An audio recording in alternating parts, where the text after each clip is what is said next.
চার দফা দাবিতে সায়েন্স ল্যাব মোড় অবরোধ এইচএসসি পরীক্ষার্থীদের। তো এইচএসসি 2024 পরীক্ষাতে তোমরা গতকালকে চার দফা দাবিতে সায়েন্স ল্যাব মোড় অবরোধ করেছিলে। সেক্ষেত্রে গতকালকে তোমরা কিন্তু বিভিন্ন শিক্ষা বোর্ডও ঘেরাও করেছো। এ নিয়ে তোমাদের শিক্ষা বোর্ডের চেয়ারম্যানের সাথে তোমরা কথা বলেছো। তো তোমাদের জন্য আজ এই ভিডিওতে গুরুত্বপূর্ণ কিছু কথা বলবো। গতকালকে তোমরা বিভিন্ন শিক্ষা বোর্ডের চেয়ারম্যানদের সাথে কথা বলেছো এবং বিভিন্ন শিক্ষা বোর্ডের চেয়ারম্যান তোমাদের সাথে একমত পোষণ করেছে। তবে কয়েকটি বোর্ডের চেয়ারম্যান তোমাদের সাথে একমত পোষণ করেনি, তোমাদের এই আন্দোলনটা স্কিপ করতে বলেছে যাতে তোমরা পরীক্ষায় বসো এবং যাতে তোমাদের মেধার ভিড়ে তোমরা যাতে মূল্যায়ন করা হয়।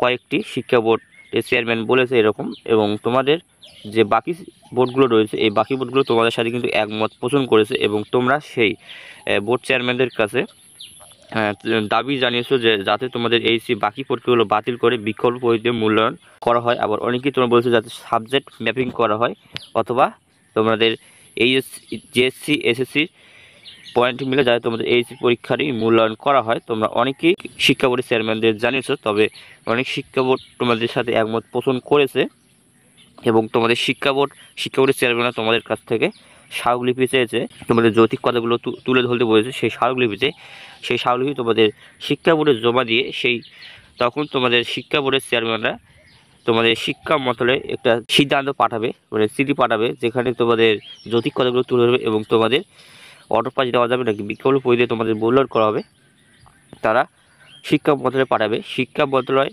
আবার তোমাদের নতুন যে সরকার ডক্টর ইউনূসের সাথে কথা বলবেন, তখন তোমাদের সেইটা নির্ধারণ করা হবে যে তোমাদের আদৌ অটো পাস দেওয়া হবে নাকি বিকল্প পদ্ধতিতে মূল্যায়ন করা হবে, নাকি এসএসসি জিএসসির ওয়ার্ড মিলে তোমাদের এইচএসসি পরীক্ষার মূল্যায়ন করা হবে, না সাবজেক্ট ম্যাপিং করে তোমাদের মূল্যায়ন করা হবে। তো তোমরা অনেক শিক্ষার্থী এখানে একমত পোষণ করছে যাতে তোমাদের সাবজেক্ট ম্যাপিং করে যাতে তোমাদের এইচএসসি পরীক্ষার মূল্যায়ন করা হয়। তবে গতকালকে এইচএসসি 2024 পরীক্ষা নিয়ে কথা বলেছে বৈষম্য ছাত্রের দুইজন সমন্বয়ক।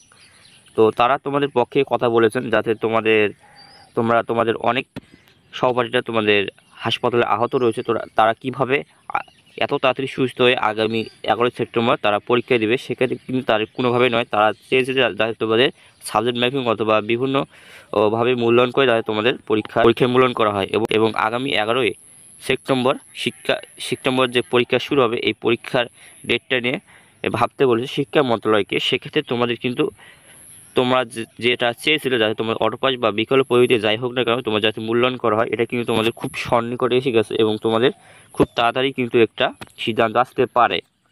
এখন আজকেও তোমরা মানববন্ধনের ডাক দিয়েছো বিভিন্ন জায়গায়, সেক্ষেত্রে তোমাদের মুখ্য ভূমিকা পালন করে তোমাদের ঢাকা শিক্ষা বোর্ডের চেয়ারম্যানের সাথে তোমাদের কথা বলতে হবে, কারণ তোমাদের ঢাকা শিক্ষা বোর্ডের চেয়ারম্যান এখানে গুরুত্বপূর্ণ ভূমিকা পালন করে। কারণ ঢাকা শিক্ষা বোর্ডের চেয়ারম্যান অধ্যাপক তপন কুমার সরকার আর আবার আমশিক্ষা সমন্বয় বোর্ডের সভাপতিও। সেক্ষেত্রে তোমরা ঢাকা শিক্ষা বোর্ডের চেয়ারম্যান অধ্যাপক তপন কুমারের সাথে শরণাপন্ন হয় এবং ঢাকা শিক্ষা বোর্ডটি ঘেরাও করো। সেক্ষেত্রে কিন্তু তিনি কিছু তোমাদের বলতে পারেন যে তোমাদের আদৌ অটো পাস দেওয়া হবে নাকি বিকল্প মূল্যায়ন করা হবে। সেক্ষেত্রে তোমাদের কিন্তু এটা অনেকটাই বেটার হবে। আন্তঃশিক্ষা সমন্বয় বোর্ড একটা হচ্ছে তোমাদের 11 শিক্ষা বোর্ড মিলে কিন্তু তৈরি হয়েছে আন্তঃশিক্ষা সমন্বয় বোর্ড। এখানে তোমাদের সকল বোর্ডের সচিবরা মিলে কিন্তু এখানে তোমাদের সিদ্ধান্ত নেবে যে তোমাদের বিকল্প মূল্যায়ন করা হবে নাকি অটো পাস দেওয়া হবে। তারপর একটা সিদ্ধান্ত নিয়ে সকল বোর্ডের সচিব এক জায়গায় জড়ো হয়ে সিদ্ধান্ত নিয়ে তারপর শিক্ষা মন্ত্রণালয় সেই সিদ্ধান্ত পাঠাবে।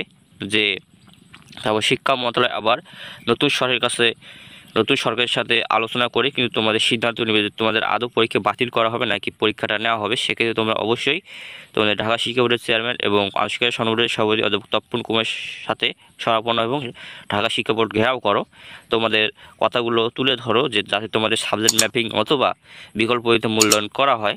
সেক্ষেত্রে তোমাদের কিন্তু খুব শীঘ্রই একটা কিন্তু সিদ্ধান্ত আসবে।